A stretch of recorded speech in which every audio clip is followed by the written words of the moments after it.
Tom Woods Show, episode 1310. Prepare to set fire to the index card of allowable opinion.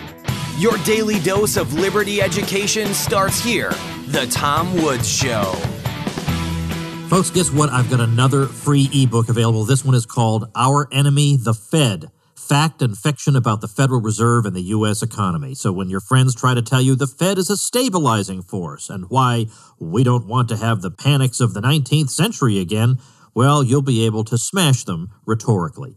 Get your copy at ourenemythefed.com. Hey everybody, Tom Woods here. As we wrap up 2018 on the Tom Woods Show, I've got a really nice lineup of guests today, and we're just going to look back on the Ron Paul years, and many of you listening remember those years as fondly as I do. The 2008 and 2012 campaigns, there was so much about them that was so great, and not least of which was that a lot of us got to know each other, and we would never have met otherwise, and there were some great friendships that were made. For example, Michael Moresco, who's one of the folks we're going to be talking to today, was a surprise guest at my surprise 40th birthday party some years ago. I didn't even realize he was remotely in the area at the time, but he just happened to be working on a job, and so he was able to attend. And so just a lot of just nice things on a human level came out of this, but a lot more than that came out of it too. So today we're just going to recall some of this and record it for posterity. And I wanted to get a few people who were deeply involved at the grassroots level. So the three people I have today are Michael Moresco, Brian Thome, Brian is spelled with a Y, and Jordan Page. Michael Moresco got his reputation at the beginning as the Ron Paul rider because he got on his bike and he rode cross-country, lugging along with him all kinds of Ron Paul literature to just talk to people and distribute that literature everywhere he went. That was fantastic. Brian Thome created the Ron Paul Forums. And again, those of you who go back a ways will remember the Ron Paul Forums. That was a way a lot of people were able to have discussions and find out what was going on. They were very, very successful. And then Jordan Page, who's been a guest, in fact, not too long ago, right here on this program, is, you might say, the musician of the Ron Paul Revolution, given how many major Ron Paul events he opened for with his music. So I talked to these folks a day or so ago, and it was a really great conversation, and I hope you enjoy it. And here it is. Michael, I'd like to start with you. I think I want to ask everybody here how you got into this. Like, what was the thing that drew you into the Ron Paul Revolution? Was there a particular moment? Was it something on TV? Was it a friend talking to you? And when whatever that thing was happened to you, what did you do next? How did your life change? I'd like to ask you first. Well, I had kind of dropped out because I was exposed to corruption when I was young. I learned that the world is completely corrupt, pretty much completely, very corrupt. And I had ended up in Hawaii, on this little island in Hawaii, and I was more or less I dropped out. And I still had a lot of angst, I'm not sure what the right word, but sadness of what was happening to America. And I had found out about Ron Paul back in 98 when I first got online. Somebody convinced me that not all politicians are dishonest. So I kind of followed Ron Paul, and then I saw what was happening. I saw how the internet, when Ron Paul first announced, and I saw how the meetups were starting to self-organize all over the country. I realized that this was going to shake things up like the world had never seen, and I had to be a part of that. So I got online and I started, being in the meetups and that kind of stuff. Couldn't do a lot in Hawaii because people aren't very politically engaged in Hawaii for many reasons. And so at one point, I realized that I couldn't be in the middle of this here in Hawaii, so I went back to the mainland. And when you got there, I want to, I guess now, you know what, I want to stick with Michael actually on this, because I want you to tell the story of becoming the Ron Paul rider, because that's how I met you. Yeah. Yeah, well, one of the first things I did in Oahu with our meetup was, everybody got together and they had these meetups, and it was like a debate club. And everybody would sit there and argue and talk about stuff. And I was more interested in shaking things up by getting people to know Ron Paul. So I proposed this idea of walking around the idea of Oahu with signs and flyers and make a little media event out of it, or just at least get the name out. So it was a way of getting away from the meetups and out onto the street. And so we did that. Kelly Halderson had done a walk across pretty much, I don't know, she did 45 miles in one day. It was crazy. And she carried a Ron Paul sign from her home in New Hampshire to the state capitol. Well, after that, the forums went nuts with this idea of, walking across the country and doing the same kind of thing across the country. And the logistics of that was so tough that I had suggested the only way to do it before the primaries was to do it on bicycles. And if people supported me and if somebody rode with me, I would get on a bicycle and pedal across the country. And one thing led to another. I got funding for the bikes and stuff. I mean, I spent a lot of my own money, but I got enough funding. And I had a partner at the very beginning, but he wasn't really ready to pedal across the country. So before we left California, I was by myself out there and I made it. I had never owned a road bike. I had never pedaled a bicycle more than 10 miles in one direction in my life before I got on that bike and pedaled. That's what I love about this, is that I naturally assumed at the time that you were a cyclist, and you weren't. No, I was smoking and drinking. I'd stop and people are like, I'd take a break. I'd take out a pack of cigarettes. And they're like, oh my God, you're not a cyclist? I don't know. I'm a rigger from Hawaii. Now, how many times you went across the country and then back? Yeah, and then back for criminal justice reform. The second one was after they had those MIAC reports come out, and we did a lot of work with those MIAC reports. And then the one came out in Virginia, and it mentioned returning military veterans are supposed to be approached as potential terrorists. And that one finally was the straw that broke the camel's back, and it gave me a reason to pedal a bike again. So I pedaled from the Statue of Liberty to Alcatraz and visited sheriffs all along the way and gave them a pile of books on the issues that were going to turn into what we see now with the Ferguson and just the separation between real community policing and this war training that they have now. And the way they've changed the training has changed the way they react with the public.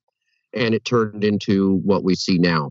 So back in 2009, I was pedaling a bicycle across the country telling sheriffs, you guys got to change your training or we're going to start having riots in the streets.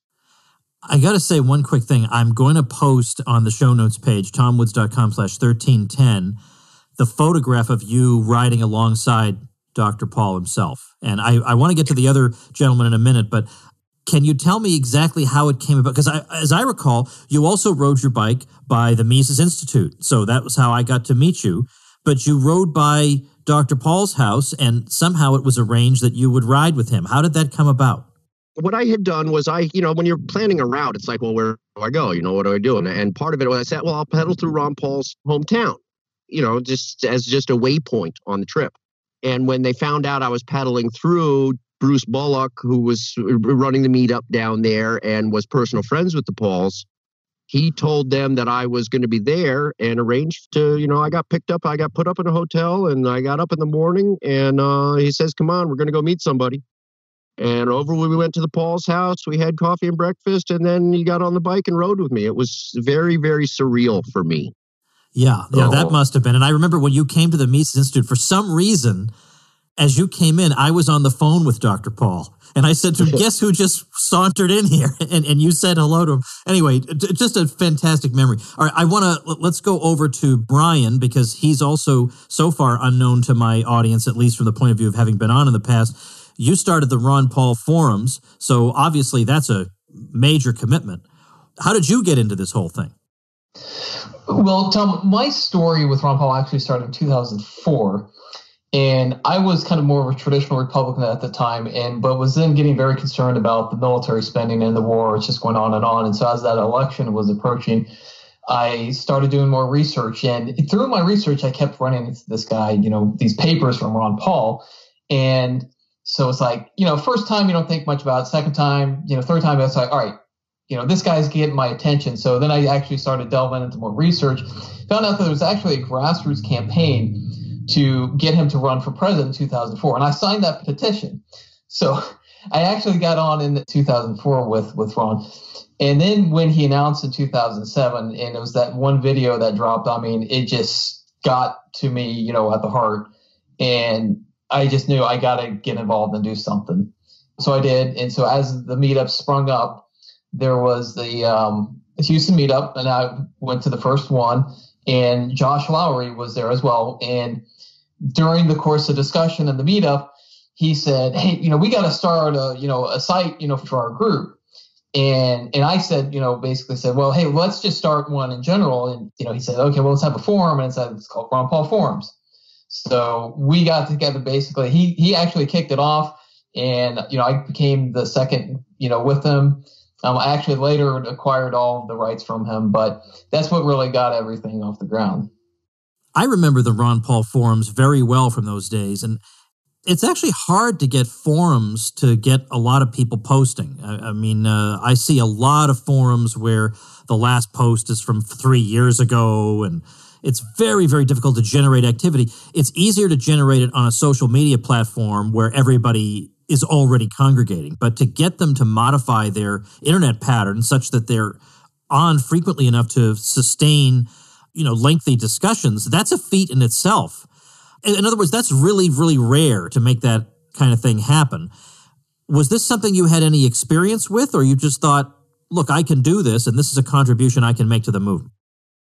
Well, yeah, I have had some experience actually working with online social media, going back way before the days of the internet to bulletin board systems. But with the promotion of that was not our doing. I mean, once we got the site up and running, we sent it out to our meetup. Then actually, this is when MySpace was around. People, went up through MySpace. Various people promoted it, and it was just because of Ron Paul. So it wasn't really anything that we did, but we were just kind of right place, right time. First ones really out there, and people wanted to talk about Ron Paul. So we can take, no real credit for that. It was all about the message of liberty and Ron Paul.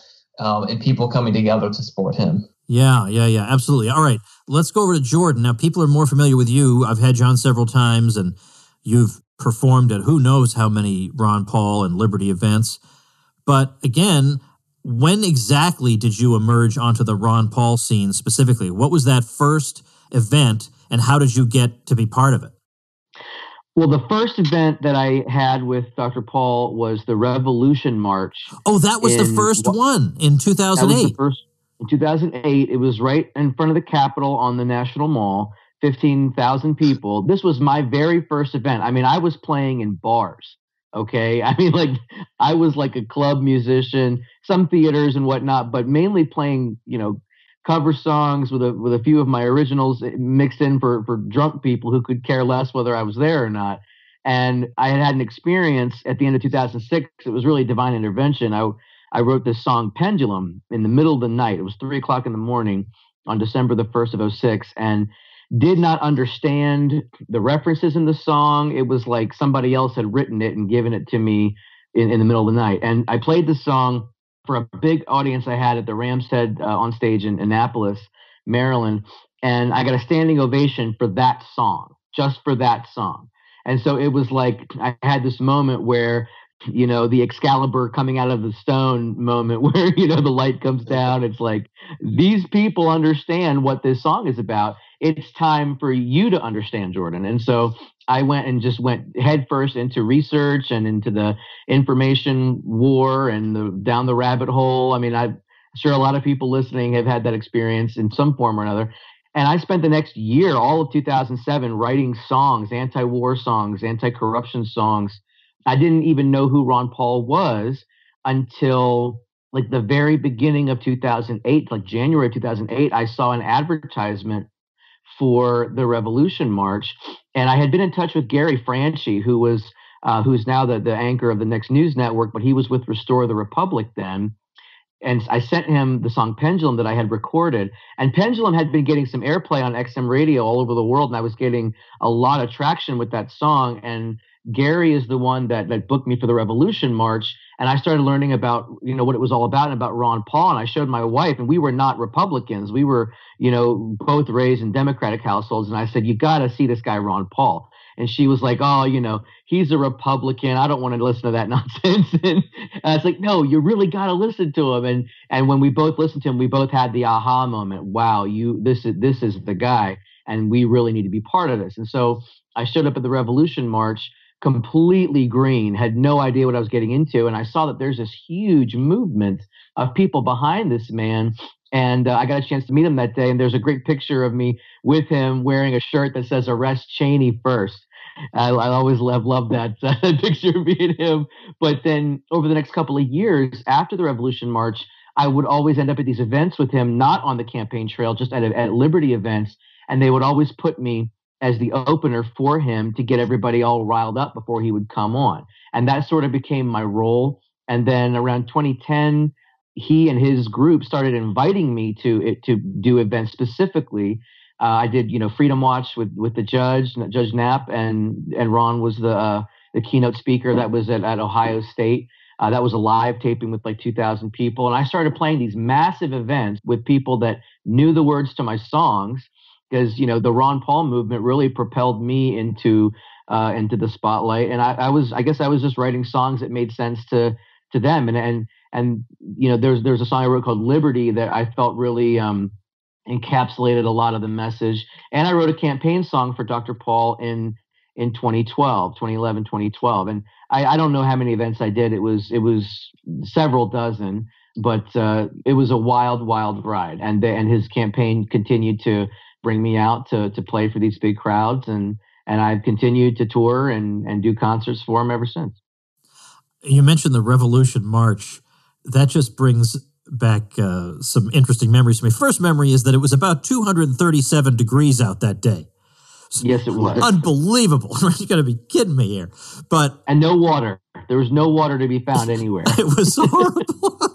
But at the same time, we had to do it, and we got, there was a lot of energy there. But I just told this story, and my short-term memory is so poor these days. I can't remember if I told it on the show or if I was just telling a friend. But the night before the Revolution March, there was a pre-Revolution March party at a bar.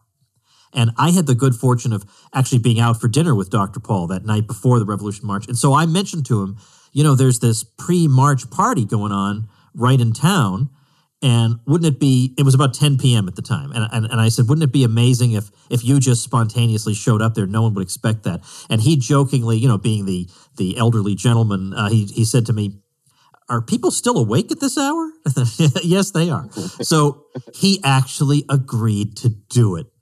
So we drove over there. He's walking down the street to get to this bar. And there are people, this is in 2008. This is before even the 2012 campaign.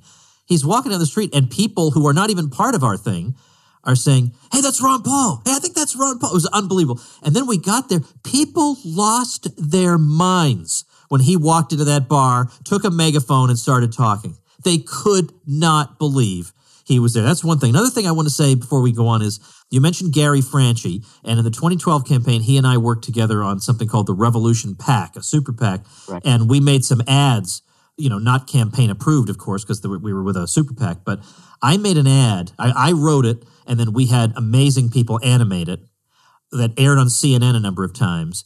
That is like my proudest moment. It was a 60-second ad that summed up everything that was awesome about Ron Paul, everything we loved about him, every reason that we would sacrifice so much for him. I somehow packed it into a 60-second ad. I think that 60 seconds is better than any of my books. So I'm going to link to that ad if people didn't ever get a chance to see it. Also at tomwoods.com/1310. All right. Now I guess I want to ask each of you if you can recall a particularly poignant moment or one of your favorite stories, or just something that was just really struck you, that stayed with you, that was just awesome about these years. And any of you can go first. Whichever one of you something occurs to first, just jump right in.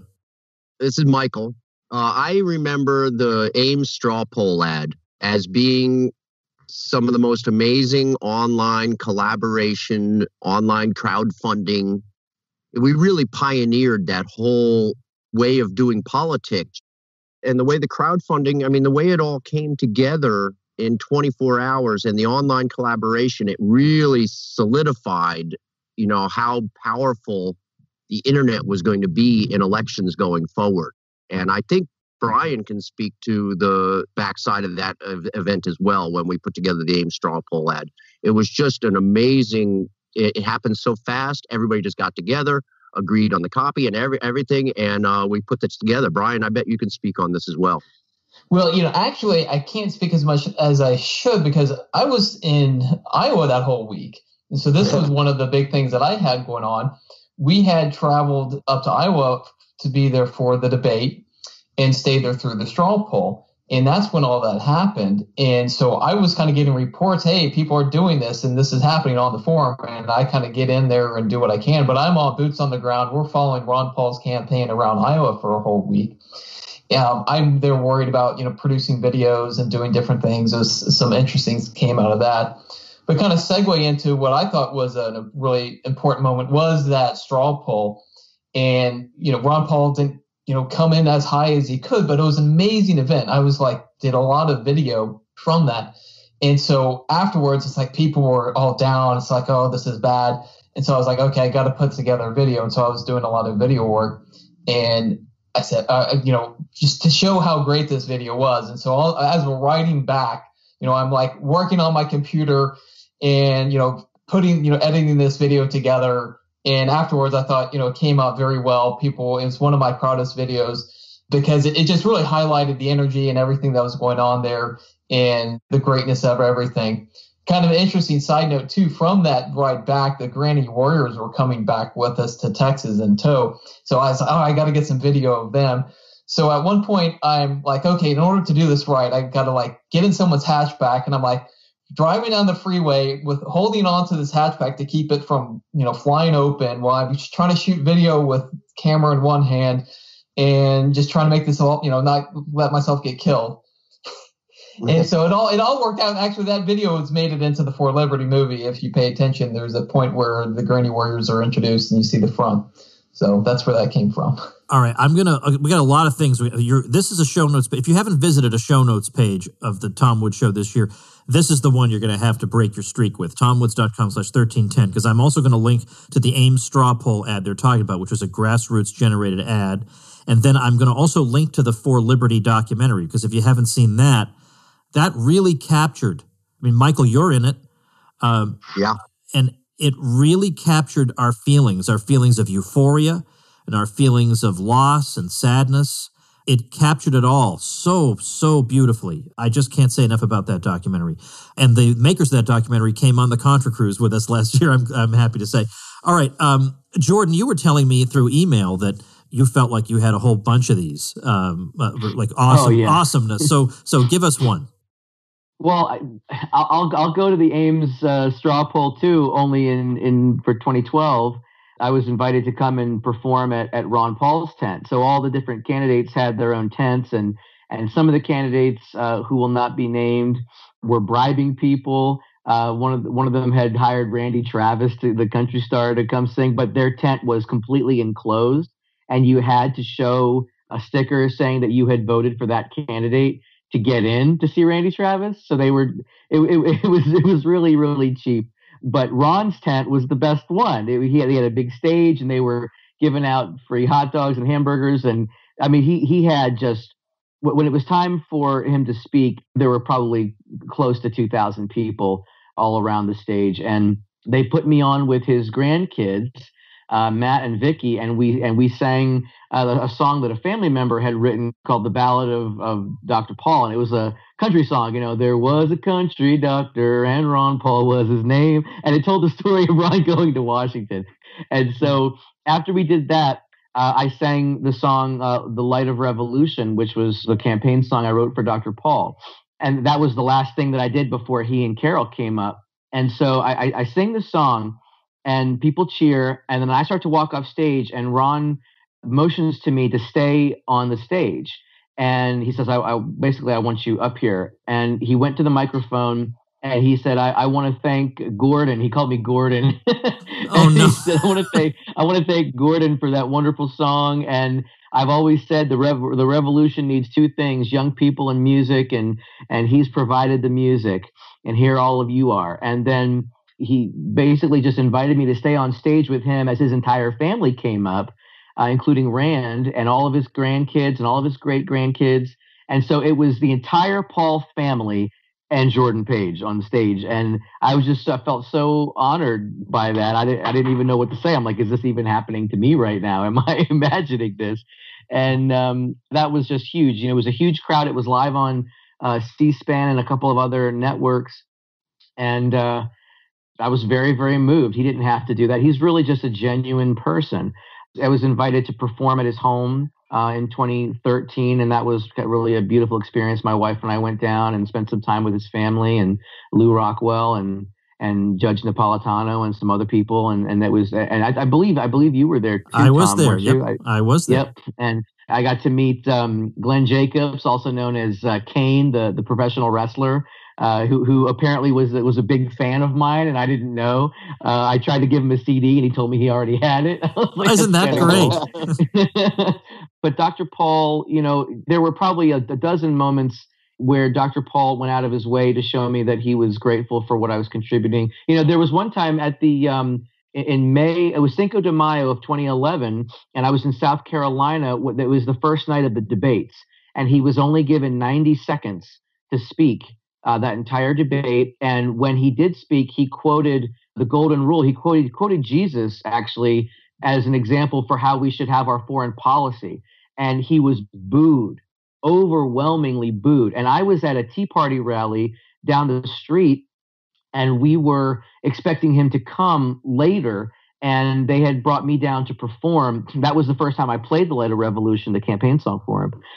And he was treated so badly that he completely blew off the pundits afterwards, didn't even give them an interview, came straight to our rally. They put me on stage and I play the song, and I see him over in an alcove listening to the song, smiling at me. And I got the crowd all riled up and shouted President Paul and got them all chanting. And he comes out and he speaks for about 10 minutes, and after he was finished, he made a beeline straight for me with his hand outstretched to shake my hand to thank me for the song, and because he loved it. And I got to play it for him, at least 12, 15 times. And that was just so much fun. But that was the night I really, really knew I was back in the right horse. This guy just quoted Jesus and got booed. I'm on the right team. Yeah. And there was no question in my mind that I was on the right team. And that was a really, real beautiful thing.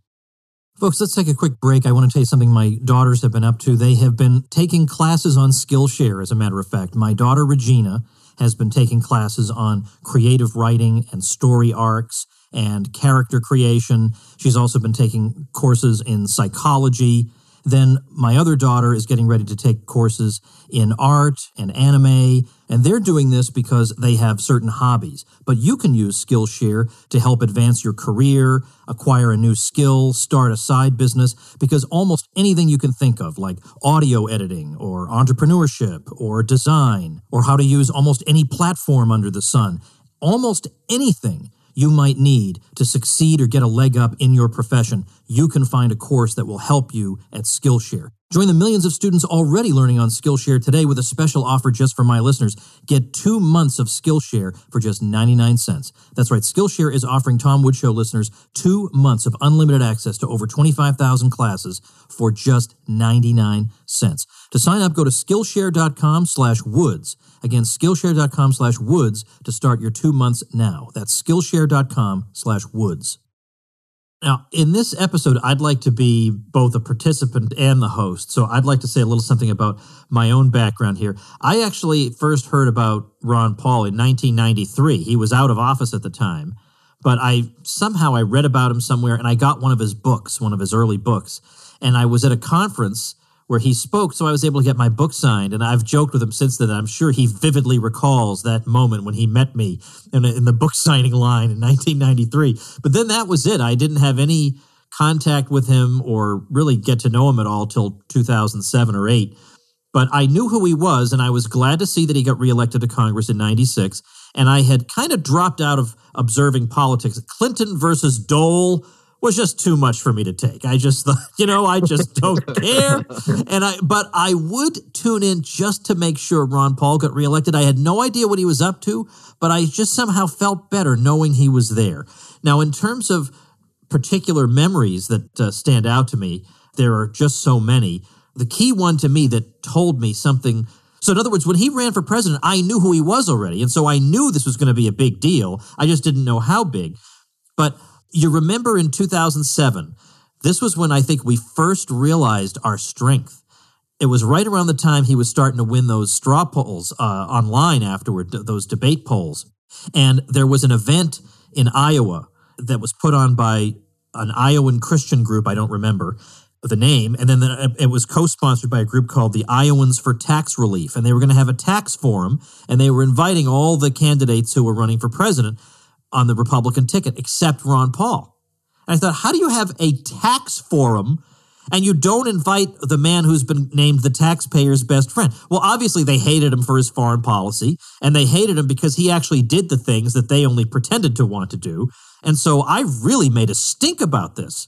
And I was urging people to contact the organizers and and boy, were they ticked off at me. And it turns out the guy who was organizing the rally had worked for New York Governor George Pataki, who makes George W. Bush look like Albert Einstein. Okay, this was the guy he thought was worth supporting. And remember, so Ron held his own event, same building, but across the hall. Now, their event has like 10 candidates. He's just Ron Paul. We got at least as many people to show up just for him, and everybody marched in and were chanting things, and it took everybody by surprise. So we knew something was going on there. And then another event that I particularly was fond of was somebody proposed the idea. It was called Paint the Town Ron. Now, first of all, do you guys remember that at all? Yeah. The idea of it was that in your town, you would get either official Ron Paul signs or you'd make your own. And at night, under cover of night, you would go and just cover your town with Ron Paul signs. And yeah, I know you're supposed to just be hanging them on private property, but to heck with it. We weren't too scrupulous about that.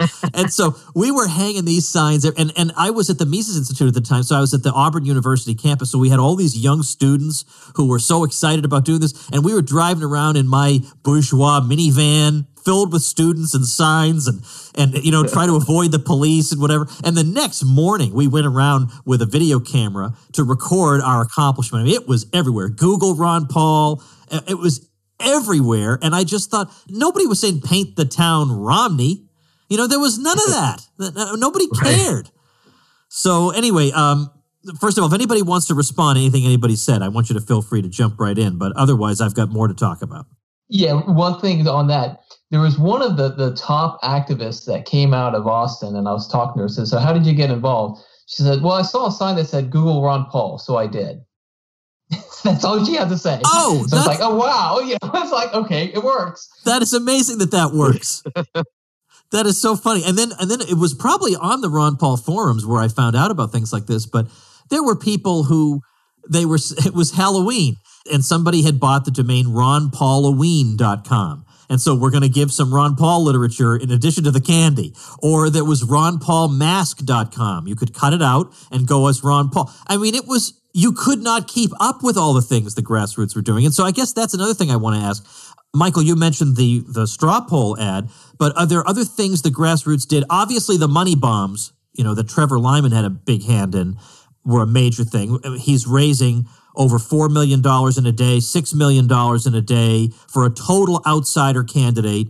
That was amazing. But were there any other things that the Grassroots were doing that particularly struck you, either for the positive or the negative? Like we could mention the Ron Paul blimp if you insisted, but whatever you want to say, I'd love to hear it. The blimp was funny. I was pedaling a bicycle across the country, and getting donations was tough. And then I saw that blimp raising $500,000. I'm like, my God, these guys are flying a blimp. I'm pedaling a bike. But it all worked out. I mean, it was really important for people to do what they were comfortable doing, what they wanted to do. So if they want to donate to the blimp, great. If they want to donate to me, great. It's just as long as people were doing anything, I was fine. But it was kind of funny seeing all that money go into that. I was like, okay, we'll see how much comes out of that. But it worked. I mean, we definitely got a lot of airplay on that, so to speak. Yeah. Well, I should point out for the youngsters who are listening who may not even know this, because some of them weren't around for the 2008 campaign, we're talking about a literal blimp that said, did it say who is Ron Paul, or what did it say on it? It said Google Ron Paul on one. Go ahead, Brian. Yeah, I think it was Google Ron Paul on one side, then it might have been Ron Paul Revolution on the other. Oh, that could be. I think it was Ron Paul, yeah. Okay. Yeah. I remember seeing the blimp before I was a hardcore Ron Pauler. I saw the blimp, it flew over my town. It's just crazy. I mean, that's the kind of thing that we're talking about. That's why we look back That's one of the reasons we look back so fondly on it. I mean, not only because we had this guy we were so proud of, and every day, I mean, speaking for myself at least, I would go to YouTube and I would see what speech did he give, what interview did he give, what footage do we have from the Grassroots, what's going on with him, and I would just be beaming with pride every day, to know about this guy, much less to know him. And on top of that, though, I felt like I was working alongside such creative and energetic and passionate people with such original ideas. And they weren't all successes, but a lot of them were. A lot of them were really successful ideas. It was a thrill to be doing that. Yeah. And the Aravoth videos that were coming out at the time, that's what got a lot of people was those. He's not around anymore, Ken. I haven't talked to him in a while, but Aravoth was making all those videos back in the early days that were just so well put together and so good. You know, they really brought a lot of people in. So that was always good. I also remember, Brian, maybe you remember Razmir did some sort of crowd-funded charity thing. He drove down to a town in South Carolina and we crowdfunded it. I can't remember. It was some sort of charity thing that we got his name out. There was some spam for Ron Paul type event. That's all I remember. Yeah. Yeah. So there was a bunch of those little things that people were doing, in their own region, and they'd get on the forums and they'd get funding for it, or they'd get support, or they'd get some graphic designer to help them make a flyer for it or whatever. It was just the ability of the people on the Grassroots to get together nationwide, no matter where you were, and help support other supporters in other regions do what they just wanted to do. It was beautiful. Well, to add to that, the USA Today ad, the New York Times ad today that were put together by Larry, were pretty outstanding. The amount of effort and revisions that went into that was something else.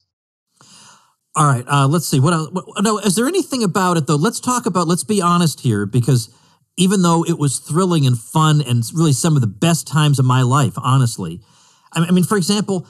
I spoke at that rally for the Republic, and Jordan, you performed in 2012 at the huge event in Tampa. Those were big deals. I mean, that's the biggest crowd I've ever spoke to, thousands and thousands of people at that Target Center in Minneapolis. That was an absolute thrill to be able to walk out there. And I think that was a big turning point for me, because I went in there being a guy some hardcore libertarians knew, and I walked out of there being a guy a lot of libertarians knew. And to be part of that moment. And I will point out, by the way, I'm going to toot my own horn on this here. The idea that he would have an event in the Twin Cities when the Republican convention was being held in St. Paul that very week to nominate John McCain. And in the other of the Twin Cities, Minneapolis, Ron Paul is simultaneously having his own event. Not the day of the nomination, that's true, but the same week as the convention while the convention's going on. First of all, logistically, that's very difficult because all the rental cars and hotel rooms have all been taken for months because of the Republican convention. But you can't ever underestimate the resourcefulness of the Ron Paul people. I mean, people were just opening their homes with floor space and whatever, and carting people around to make sure people got to this event. But the thing I'm going to toot my own horn was there was a meeting in Washington where it was about 50 people who had been involved in the Ron Paul thing. But it was people like Peter Schiff and Barry Goldwater and Rand Paul before he ran for Senate, because this was 2008. And Lou Rockwell might have been there, and I was there. And, Dr. Paul was kind of talking about what he ought to do next and getting some feedback and whatever. And I was saying, well, in the very short run, I think you should have your own event the same week as the convention. I think you ought to go out fighting and rally your people and basically say, look, we're here to stay, and this message is here to stay. So I am going to take credit for that. That was my idea. And I wasn't sure that he would go for it because maybe he's got some lingering attachment to the Republican Party or whatever. But the person in that room who stood up and seconded that and said, that is a terrific idea, we've got to do it, was Rand. Rand stood up and said, we've got to do this thing. And so I was thrilled. I thought, okay, look, his son is for it. This is happening. And it did happen. All right, but let's talk about things. And it was let's talk about things that didn't go quite the way we wanted. And I don't just mean the vote totals. Is there anything that frustrated you about these years? There was one thing that stuck out to me. I thought there was a few times some people were hung out to dry. It's like they really put forth a lot, or they were just cut off somehow by the official campaign or something, and you just know this guy's hurting. and it's just painful to watch. And you want to do as what you can, but it's just not going to be enough. Yeah. Do you guys want to add to that at all? Jordan, you got something? Things that were frustrating. I was constantly frustrated by the media blackout on Dr. Paul. And my dad commented, because my dad thought that I was nuts at the time. And he didn't come on board until February of 2012 when we did the Ron Paul Troops for Ron Paul March in the White House. And he took me to that and ended up staying. My dad's a Vietnam vet. But I remember my dad saw the Jon Stewart piece after the straw poll when Ron, I think, came in second, and the tallies were on TV, and the talking head, announced who the winner was, and then who came in third, but went completely over Ron Paul. And Jon Stewart says, "Came third behind who?" They won't even say this man's it was name. Bizarre. When did Ron Paul become the 13th floor in a hotel? Yeah, exactly. Yeah. And that always frustrated me, and just dealing with people's apathy, because a lot of people's apathy was very much cured by the campaigns. And I know mine was certainly, affected. I was so excited all the time and so passionate about it, and just did everything I could to wake people up. And I ended up writing songs in response to a lot of the things that I saw on the road and questions people had or struggles that they were having. My song Liberty is one of those songs, because it was all about, what can one man do alone? That was the number one question I got from people. I'm just one person. What can I even do about all this? This is bigger than me. And I'm like, no, it's all of us together. Each of us are individuals. And that's where that song came from. But it was born out of that frustration that people had, feeling ineffectual. It was both the blackout and just a general creepiness around the way they would treat him. He would even be sitting there. He would be sitting there in a debate. One of the last debates, it must have been the 2008 campaign, one of the last debates, it was down to just 4 candidates. It was McCain, Romney, Huckabee, and Dr. Paul, those 4. Now, McCain and Romney got the lion's share of the speaking time. But what they were speaking about was so trivial. The differences between McCain and Romney, you could fit them on 1/3 of a credit card. There's who even knows what the differences are. So they were arguing over troop deployments in Afghanistan, and they were talking about when, if you might withdraw them and how many and when. And the differences between them were so trivial that finally Dr. Paul intervened and said, this whole discussion is inane. We should be talking about whether we should be involved in these imperial projects in the first place, not this minutia about who's going to deploy how many troops where. Talk about missing the point. So then after the debate is over, clearly that's the most important moment, right? Because he actually raised a significant foundational issue, not just minutia. He raised a significant issue. So the debate's over, and you listen to the talking heads, and people like David Gergen are saying, well, I thought Romney had a good point when he said he would add 10,000 troops to such as, and I thought, what are you talking about? That's of no significance whatsoever. We're going to forget that by tomorrow morning at breakfast. That's of no significance. Meanwhile, you've got a guy who is blowing the whistle on the whole thing, and we're going to pretend he was not there. I mean, that really does tell you a lot about society, the political class, the media, and what the whole thing's all about.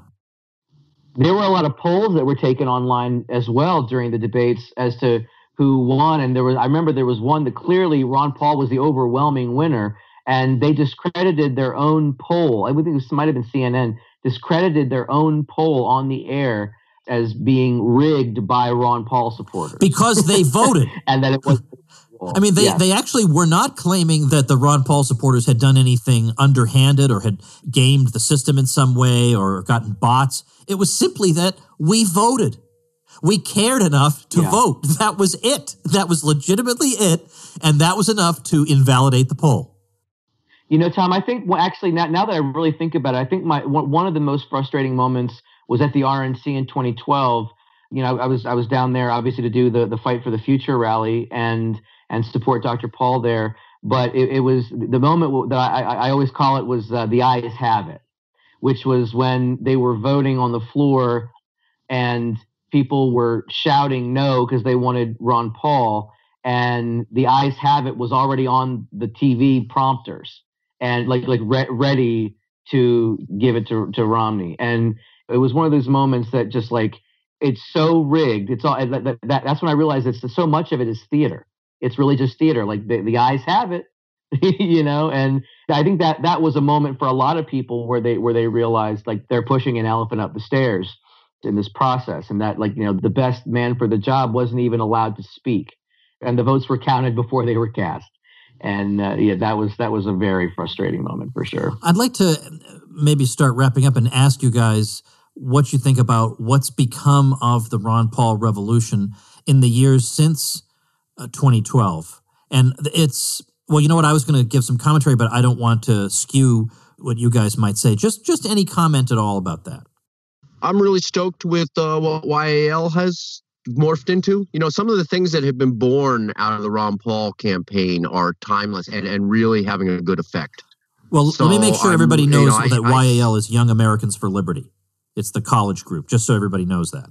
So yeah. So by all means, carry on. But sometimes we speak in a lingo that some of the newbies might not know. Gotcha. Yeah. So there's been an explosion of small L libertarian media, in the alternative media. And that all came out of the Ron Paul campaign. There was an audience now. There was people interested in talking about this thing. And people have gone in different directions, but we do have a lot of push. We're the fact that marijuana is becoming legal, that's a lot of that all ties in together with this online activism that the Ron Paul campaign the grassroots kind of pioneered. And there's still a carryover. There's your show. There's a ton of libertarian-minded shows. And then there's YAL, the Young Americans for Liberty, who is doing a lot of the electoral stuff. Their focus now is on down-ticket races, which is building a farm team. So I see hope in what's coming on and what we started, and I'm very happy that I took the time to get involved like I did. Brian? Yeah, to add to that, I agree with Michael. It's a lot of the little things. I mean, we don't see this huge coming together like we did in 2008, and maybe that's just a one-time thing, but it's this continual process, and I think there's a certain amount of acceptance too that you have to have. There's a certain amount of turnover where some new people are going to come in, and some people are going to fall off, and that's just part of the process, and that's okay. We have to continue on with that. Jordan? I have a similar sentiment as these guys, but I've had a different kind of experience. In the years following the end of the campaign in 2012, I continued to tour and I continued to do shows, and where I would draw 100 people on my own in some cities, the next year I would draw 50. And then the next year I would draw, 18. And it wasn't for, lack of trying and promotions. And the same organizers were always organizing. It was always the same leaders of the different groups that were still trying to put it together. But they were telling me, we're just seeing, the groups are getting smaller and smaller and people aren't coming out as much. And that was very discouraging. And a lot of the oxygen was sucked out, I think, by Trump. And having been at the Walkaway March in D.C. recently, I see the same level of enthusiasm and energy in this movement walking away from the left, and like people's hatred of the political left is as intense as our excitement and love for liberty and what Ron Paul was talking about. It was kind of surreal and really interesting. I always support ideological paradigm shifts away from darkness and evil ideas. But it was just interesting to see people as jazzed about walking away from the left and toward the right, I guess, as we all were for Ron back in the day. I mean, I always said Ron Paul fans were like Metallica fans. They were ravenous and rowdy and always really, really excited. But one of the some of the things I've seen come out of this have been all these little movements that, like they said, wouldn't have happened had it not been for what we were doing. There's a very strong Second Amendment movement. There's a very strong, fully informed jury association movement. But one of the best things I've seen come out of this has been the rise of blockchain and cryptocurrencies and that global market of crypto, because the Ron Paul people were the ones that were pushing that. We've been shouting "End the Fed" for years. I have personally protested at almost every single Federal Reserve branch in the country, banging my fists against these brick buildings, and little good has it really done. But now we've got a technology and an alternative system to the Federal Reserve that actually could end it. And that would not have happened. It would not have proliferated to the degree that it has without the Ron Paul people, because it was all Ron Paul people who were holding those initial blockchain and Bitcoin meetups and getting people into it. I remember when Bitcoin was 30 cents, and I had a bunch of them, and we were all spending them like currency as a protest against the Federal Reserve, which was one of Ron's biggest talking points, was ending the Fed, and this technology rose up out of that time, out of 2009, and the Ron Paul movement are the ones that have made it what it is. All right. Well, agreed completely. Oh, I'm sorry. I'm going to let Michael say what you like.